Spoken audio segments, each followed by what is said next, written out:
The mixture of good veteran presence and obviously emerging players. We have some great returnees in Kyle Kuzma, Jordan Poole, Corey Kispert, and then the additions of Jonas, Malcolm Brogdon, and then obviously, the returning guys of their emerging guys in Bilal, the three guys we drafted. So I think we got a good blend of youth and experience. Looking forward to tomorrow to get started. Hey Brian Chucker with the Washington Post. With Alex, early on in his career, where do you see him fitting in? At the 4, at the 5, are you worried about spacing concerns with that? Where do you see that? I think what we're most excited about Alex is his defensive versatility. I think he can do a little bit of both. We're going to learn about him as we go, but we're excited his ability to guard multiple positions, to do multiple different coverages. I think that's where we're going to see his impact initially early. So we're excited to learn about him as we go through training camp and put him in positions to be successful. But it's definitely the defensive versatility is going to allow him to be able to do multiple things for us. Hi, Coach. Bijan Todd, Monumental Sports Network. Jordan Poole said after you took over last year that him playing more on ball sort of unlocked him, and you were a huge catalyst for that. Do you plan on using him the same way this year as one of the team's primary ball handlers for the majority of the season? Absolutely. That was a big emphasis down the stretch last year to get him the ball and to be a playmaker, be our lead initiator. We expect the same this year. We want Jordan to be aggressive for himself, aggressive for others. He's had a great offseason getting his game even tighter, so we're excited for tomorrow to get started. How you doing, Coach? Brandon Scott, Locked On Wizards. Looking at point guard, obviously Jordan Poole's coming back. We bring Malcolm Brogdon into the fold and then drafting Bob Carrington. What is the short-term and long-term vision at point guard going forward? Yeah, I think what we added multiple handlers for our roster.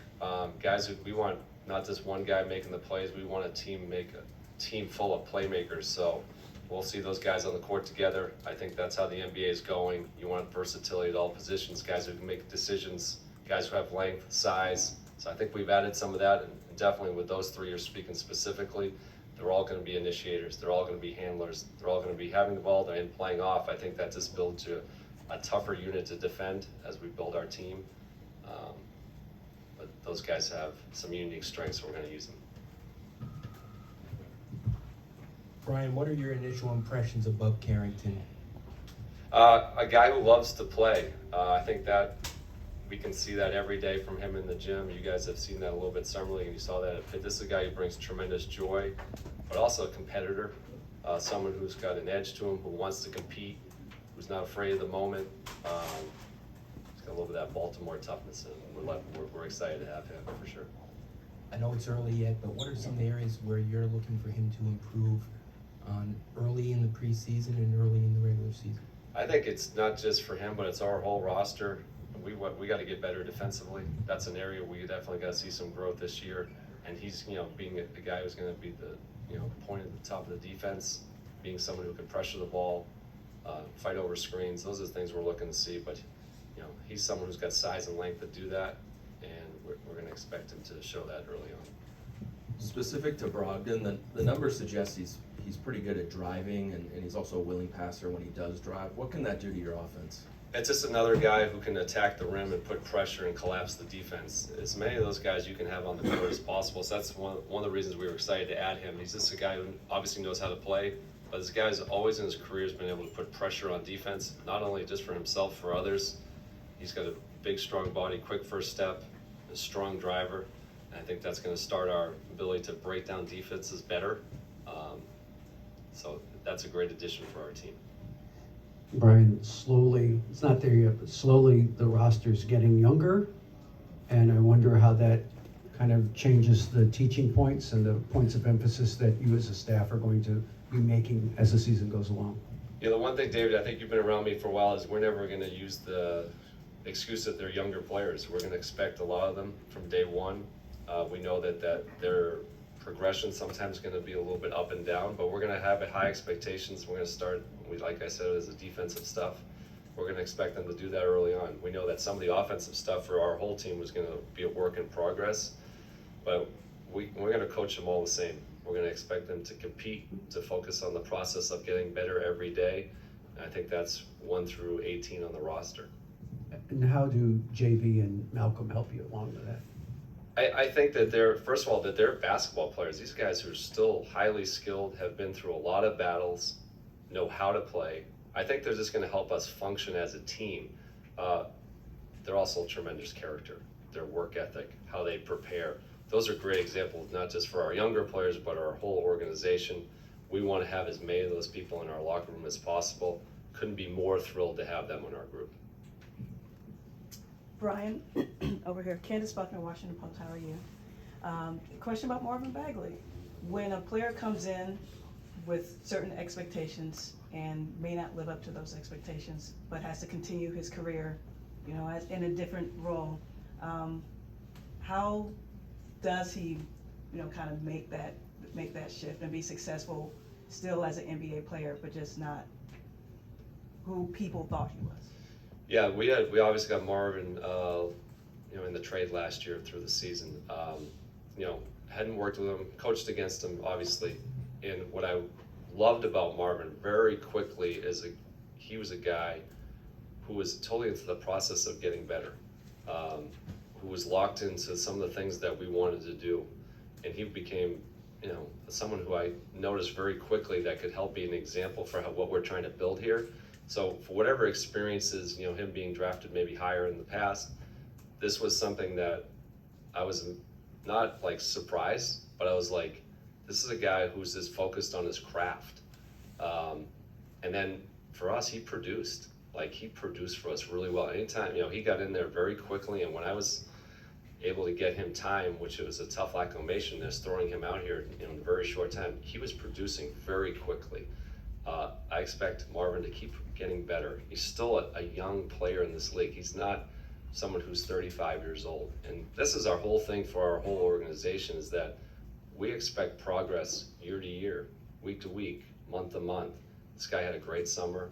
We expect him to come back ready to play and show improvement. And that's the stuff we're gonna be talking about our whole group. And Marvin's a great example of that, you know, maybe it didn't go exactly the way he wanted early in his career, but that hasn't stopped him from persevering and continue to build on his craft. And we're excited to work with him this year. And because of that, outside of games that we see him in, do you have an example or just something that Marvin added to the locker room, or maybe during these summer practices that really has, you know, helped the program? Sure, I think it's, you know, what everybody doesn't see. I wish everybody could see some of the stuff of our guys, because I love our guys, is the amount of time they put in, and Marvin was such a great example of that. Early morning before guys would be there, staying after, grabbing guys to work with, showing guys some of the ropes, the things that he's experienced in his career. You know, you don't get to see that. I get to see that on a day-to-day basis, and Marvin did that from the get-go. And that's the thing you love about this game, when you get to bring new people into your organization, you get to learn about who they are. And I was so impressed with Marvin's character and work ethic when he came here. And that has continued since he's been here. BK, two quick questions. One, now that you're the full-time head coach, what are some of the standards that you expect, regardless of what the result will be every night? And two, can you describe the coaching staff you've assembled? Sure, I think you guys are gonna hear me say it's the same thing that our organization says, it's process over outcomes. I'm a competitor, I wanna win, but I wanna go into the stuff that gets us to win.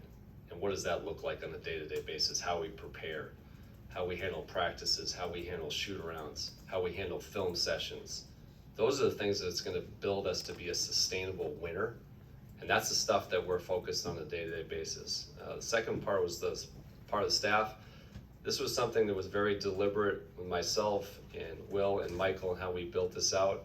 We talked to a lot of people, but we wanted to have people that were high character, people who loved to coach and teach, and people who were collaborative in nature. Couldn't be more thrilled to the people that we've added here. I think they're gonna be a great support system for our players, but also for me, and push me, because I think if we're asking our team to get better, I have to get better too, and I think that's the environment we wanna create, and that's what we've seen so far. So I'm thrilled to have them. Christy Winter-Scott, Monumental Sports Network. When you are deciphering how you want pace of play to look this season, assess how many different initiators you will have for that cause this year. Sure, we want to play fast. I think we led the league in pace last year. That's something we're going to continue to focus on.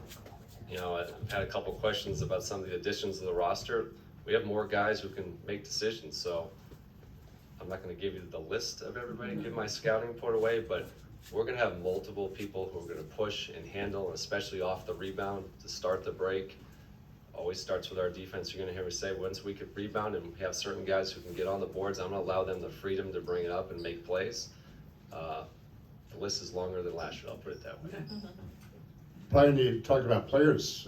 Dave Johnson over here. We sit in the back. You just have to stay anonymous. How do you feel you're better as a head coach, having gone from assistant and having some time as a head coach? But how do you feel you're better as you prepare for this journey? Yeah, I had the luxury of having a reflection on what I did well, what I didn't do well. I think I had some time to do that in the off season. Part of that was addressing the needs to help support me as on the staff, which we just talked about. But I think it now having the chance to start from day one, to not skip any steps, to build the habits that we want to do. I think that was the exciting part, was me, is to be able to plan. And we're starting tomorrow, but we've been building these things through the whole off season. This isn't just, hey, tomorrow's the first day I'm going to see these guys. No, we've been in the gym, as a lot of you know, since early. When I started, about June 1st, we had a lot of guys in our gym. We had multiple things this summer in Las Vegas, and a couple other get-togethers throughout with our whole group. And then most of our guys have been in voluntary workouts in September. So I think the exciting part for me is getting the chance to plan this thing out, how we're going to build this on the day-to-day, how we're going to build our habits, and that's been my focus this offseason. And it's a serious business, but you seem to emphasize joy and fun as you're going about the business. Or can you talk about that? Yeah, I think for me, like, we understand where we are, we understand what we're about to do, but I think there's a great challenge. Some people use joy in a certain way. I love the challenge, and I think that's what makes it fun. You guys get to know me a little bit as we go. I love to coach. I love to teach. We've assembled a group of staff who loves to do that. When you have that enthusiasm coming into the gym every day, and then the guys that we've added and the guys we have in our organization are high character guys who want to be in the gym, who want to work. Well, that should be a fun atmosphere, because that's how you're going to get better. There's no skipping steps here. There's no magic pill. We're going to have to dig into this every day, and I think there's a joy with that, and we're going to see that on a day-to-day basis in our gym. A couple more. Hey Brian, Heather McDonough, NBC4. You mentioned the process over outcomes, and this is a similar vibe, I think, to the answers and a lot of the questions. And in DC, we've seen a lot of teams go through this where they've got a rebuild, retooling, whatever you want to call it, a mixture of vets, of young players. How do you convey, I guess, because you seem, you're in it, you have the patience. How do you, I guess, yourself have the patience and then convey that to your players? Or is that they know this is what they signed up for, as far as there may be some rocky times ahead, but you do still want to win games? A long-winded way of saying that. We want, I think for us, and I think we have the character in the room who's going to do this, we want to win the right way. We're competitors. I think last year in the second half of the year, we led the league in crunch time games, plus or minus 5 in the last 5 minutes. We want to win those games. Like, we're all competitors here. So I have a locker room full of competitors, but we want to do it the right way to build something that's sustainable. I think our guys understand that in our locker room, because they want to be part of something unique too. We could go out and win a game and it's not the proper way, and that could cause us to take steps backwards. We're not going to do that here. We want to build it the right way, and to do that, it's going to take some mental fortitude, but I have complete faith in our group that we're going to be able to go through the fire together and come out on the other side stronger. Thank you, sir. My name is Augustinas. I'm from Lithuanian Public Radio and TV. My question is, what does Jonas Valančiūnas add to this team? Well, first of all, a guy who loves to play. If anybody's looked at the stats of how many games he's played in the last 4 or 5 years, I think he played 82 games last year. This is a guy who shows up, who wants to compete, who's a total professional, and knows how to win and what that looks like and how to prepare to win. So he had some physicality to our team, veteran presence, and this game IQ. But it's the stuff, the character stuff, and the preparation stuff that I think is going to translate tremendously to us. And I think he's going to be able to help us really function on the court too. Hey BK, you talked a lot last season about accountability and that it's starting with you. Now that you've had the full off season, as you prepare for training camp tomorrow, what does that look like on day one And then how do you continue and maintain that moving forward throughout the season? Yeah, I think accountability is for us is this is a standard for how we operate and how we do things on a day-to-day basis, how we approach things. It's a mindset. And I think my role is if we drop below that we have to be reminded of where we set as a standard as a group. I think that's something we've got to relentlessly pursue every day. I think we have the group to do that. My role is to make sure that we're staying on track, that we're not skipping the steps, as I always said. But it's also all of us, and that's our whole organization, our whole team that has to have that standard for how we do things. That's going to be how we're going to be measured, and how we're going to get there is how we're going to operate. And I think that's a shared way and a shared characteristics, actions, norms, values. Those things got to be shown every day in how we operate, and that's the standard we're going to create it on a day-to-day basis. Go 3 more questions. You talked about the reflection process you had over the off season and what you wanted to improve on. What specifically did you want to improve on as you enter your full year as head coach? I think for me a little bit was being able to kind of put in our own offense and defense. I think those are the things like how are we going to best function with the team that we have here. I think we did the best job we could last year, but now we had a little bit off season to prepare for that and build the habits we want. So I think that to me was this thinking about how we were going to layer this thing in, how we're going to build our offensive and defensive systems, how we're going to best utilize our staff to teach, and how we're going to best utilize our players. So those are things where I was thinking about the whole summer. Obviously, we're going to have a defensive focus. That's something you guys are always going to hear me talk about. But how we're going to build this offensively for our team to grow and play sustainable basketball, more movement, more cutting. The pace will be high, but we want to play in a style that's going to lead us to be something sustainable. So those are the things we've been thinking about. Those are the things that we're going to start working. We have already started working a little bit, but we're going to really get after it tomorrow. Hey Coach, Moises Linares, Monumental Sports. There's been a lot of talk about what's happened with these Wizards the past couple of years, trying to become a contender once again for the playoffs. Is there any motivation when you see what the Washington Commanders are doing on the other side of the street? Yeah, for sure. Obviously, they're off to a nice start. I know their high draft pick quarterbacks play pretty well. He's been pretty good. You know, we're all in this community together. All the teams. I think we should support each other. You know, but it's what goes on in our building too. I think what we're really focused on, I think there's many examples of other teams, and we're always going to be supportive, especially the DC teams, but what can we control on a day-to-day basis? Those are things we're working on and thinking about. It's nice to see Commanders playing well. About a question, Josh. Brian, apart from putting the ball in Jordan's hands more often, what did you do in terms of your messaging to him to help unlock him? Jordan unlocked himself. You know, we stylistically gave him the ball, but I just wanted Jordan to be himself. This is a guy who's already had a great career. I just wanted to remind him that that's who he is, and we're going to give you the ball to go do that. And I'm going to expect more in him to be better this year. So to me, it was just a little bit stylistically, but also a reminder, like, you're a really good player. You're a really accomplished player. You put a tremendous amount of time and work into your craft, and I've been around a lot of guys in my career. He is top of the food chain in terms of preparation and the work that he puts in. Go be yourself. And that's how we're going to expect him this year.